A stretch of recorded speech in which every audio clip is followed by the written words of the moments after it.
Hello viewers, இன்னைக்கு நம்ம பார்க்க போறது One Piece episode 1058 part 2.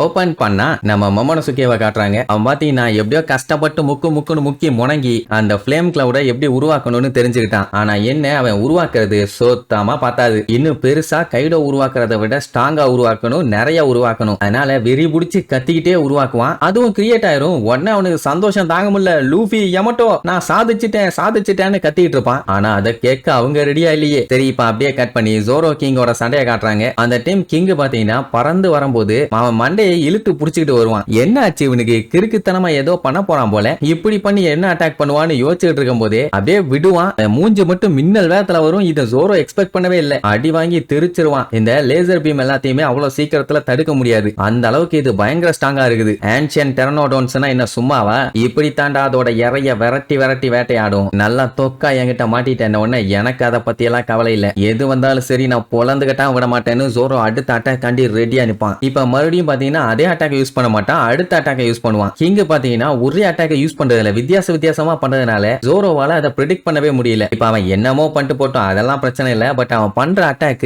ஜோரோ மேல பட்டுச்சுன்னா இன்னும் இன்ஜுரி ஆகும், இல்லன்னா எக்ஸாஸ்ட் ஆயிருவான். திருப்பி பவர்ஃபுல்லான அட்டாக் அவன் மேல பண்ண முடியாது. இவனுக்கு என்ன ஒண்ணு புரியலன்னா டைனோசர்ஸ் நெருப்பு இல்லாமடா கக்கும், இது புறா வந்துச்சுன்னு கேட்டா அவன் மேல இருந்து அதுக்கு ரிப்ளை கொடுத்துட்டு இருப்பான். அதுவே ஜோரோக்கு கடுப்பாயிருச்சு. ஏன்டா எவ்வளவு தைரியம் இருந்தா மேல இருந்துகிட்டு ஓவரா சீன் போட்டுட்டு இருப்பேன், உன்னை நான் ஒரே அடியில காலி பண்றேன்னு அவனோட 3 ஸ்வாடையும் யூஸ் பண்ணி பிளாக் ரோப் டிராகன் ட்விஸ்டர் அப்படிங்கிற அவனோட பவர் எடுத்து ஒரு சூறாவளியை உருவாக்குவான். ஆனாலுமே அவன்கிட்ட எந்த ஒரு அசைவும் இல்ல. பாடி சாலிடா ஏர்ல நிக்கும். அப்பதான் நம்மளுக்கே புரியுது டிராகன்ஸா இருந்தாலும் சரி டைனோசார்ஸா இருந்தாலும் சரி அதுங்களோட பாடி நல்லா சாலிடா இருக்குது. அதனாலயே யாராலையும் அவ்வளவு சீக்கிரத்துல அசைச்சிக்க முடியல. அதனால தானே கைடோ குயின் அவங்க யாரையுமே அவ்வளவு சீக்கிரத்துல தோக்கடிக்க முடியல. எல்லாம் மலமாடு மாதிரி நின்னு அடி வாங்கிட்டு இருந்தானுங்க. ஆனா கிங் அதுக்கும் மேலன்னு வேற பில்டப் பண்ணுவான். சொல்ல போனா கொஞ்சம் யூனிக்கான பாடிமா. இப்ப என்ன உனக்கு ஸ்வாட்ல தானே அட்டாக் பண்ணணும், தாராளமா சண்டை போடுவனு சொல்லி அவன் கத்திய வச்சு கண்ணா பின்னு ஜோரோவை அட்டாக் பண்ணுவான். அதை தடுக்கிறதுக்கே நம்மளால படாத பாடுபடுவான். இப்ப என்ன அவனுக்கு புரியலன்னா ஏகப்பட்ட டைம் அவனை கத்திய வச்சு வெட்டுன்னு நம்மளால வெட்டி தரலாம். பட் என்னதான் அவன் வெட்டினாலும் அவன்கிட்ட இருந்து ஒரு சொட்டு ரத்தம் கூட வெளியில வரல. அது மட்டும் இல்லாம அவனோட விங்ஸை நல்லாவே மூவ் பண்ணிட்டு இருக்கான். அது ஷோ காண்டி வச்சிருக்க மாதிரி தெரியல, ஆனா அதை யூஸ் பண்ணி அவன் பறந்த மாதிரியும் தெரியல. அண்ட் இன்னொரு மேட்டர் என்னன்னா அவன் முதுகுல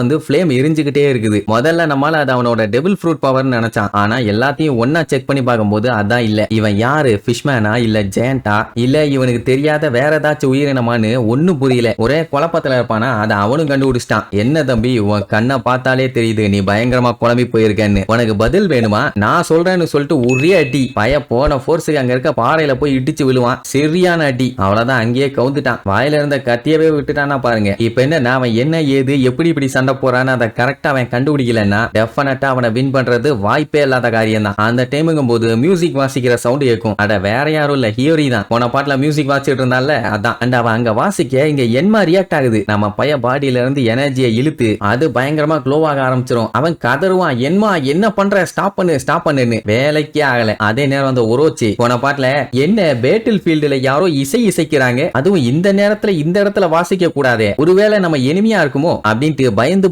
போய் எட்டி பார்ப்பான். அது மட்டும் இல்லாம இந்த டைம்ல எவனுமே கண்டிப்பா பார்ட்டி வச்சு என்ஜாய் பண்ண மாட்டான். அப்படின்னா ஏதோ சரியில்லைன்னு சொல்லிட்டு தான் கொஞ்சம் பயந்து பக்கத்து ரூமை எட்டி பார்த்திருப்பான். பார்த்தா குமாரசக்கி உட்கார்ந்து வாச்சிட்டு இருப்பான். அதை பார்த்த உடனே ஆனந்த கண்ணீர் பிச்சுக்கிட்டு வருது. உடனே அடிச்சு புரண்டு வந்து குமாரசக்கி நீ இன்னும் உயிரோட தான் இருக்கியா அப்படின்ட்டு கதறி அழுவான். அவனே கன்ஃபியூஸ் ஆகி நான் என்ன செத்து போய் ஆஃப்டர் லைஃபுக்கு வந்துட்டேனா இல்ல கனவு கண்டுட்டு இருக்கேனா, என்ன நடக்குது, உன்னை நினைக்காத நாளே இல்ல, நான் உன்னை அவ்வளவு மிஸ் பண்ணேன் அப்படி இப்படின்னு கதறி அழுவான். ஏன்னா அந்த கியோஷிரோ எதிர்த்து பேசினான்னு சொல்லி சம்பவம் பண்ணி விட்டால அவ்வளவு ஃபீல் பண்ணி கதறி இருப்பான். இப்ப உயிரோட இருக்கான்னு தெரிஞ்ச உடனே அவனால சந்தோஷத்தை கண்ட்ரோல் பண்ண முடியல. அவளும் இருந்துட்டு நான் உங்களை மறக்கவே மாட்டேன், என்னோட கடவுளே தெய்வமே நீங்க தான் என் உயிர், நான் உங்க கூட எப்பவுமே இருப்பேன் அப்படி இப்படின்னு அவ பாட்டுக்கு பேசிட்டே இருப்பா. அவனால அழுகைய கண்ட்ரோல் பண்ண முடியல. என்ன தெரியுமா சொல்லுவான், இது கனவா இருந்தாலும் பரவாயில்ல, என்னைய தயவு செஞ்சு எவனுமே எழுப்பிடாதீங்க, நான் இப்படியே இருந்துடுறேன்னு அவ்வளவு பெரிய காடு லாடுன்னு சொல்லிட்டு இருந்தானுங்க. கடைசியில இவகிட்ட கவுந்துட்டான். இப்ப மட்டும் ஜூஸ்ல விஷத்தை கலந்து ஒரு 4 டம்ளர் கொடுத்தானா மடக்குன்னு கோமியத்தை குடிக்கிற மாதிரி குடிச்சிட்டு அவன் பாட்டுக்கு பாட்டுக்கு மல்லாக்க கவுந்துருவான். ஊருக்குள்ள ஒரு சடனாய் ஒண்ணு செத்துருச்சுன்னு மத்தவங்க நிம்மதியாவாச்சு இருப்பாங்க. இப்ப என்ன பிரச்சனைனா இவ ஏதாச்சும் எசக பொசகா பண்றான்னு அவனுக்கு தெரிஞ்சாலே பெரிய பஞ்சாயத்து எழுத்து விட்டுருவான். சொல்ல போனா இவளையே கொன்னாலும் கொன்றுவான். சரி ஹியோரி பிளான் பண்ணி இவனை கொல்றாளா இல்ல பிளான் பண்றாங்கிற பேர்ல மாட்டிக்கிட்டு சாவறாளான்னு அடுத்தடுத்த எபிசோட்ல பார்க்கலாம். டாடா.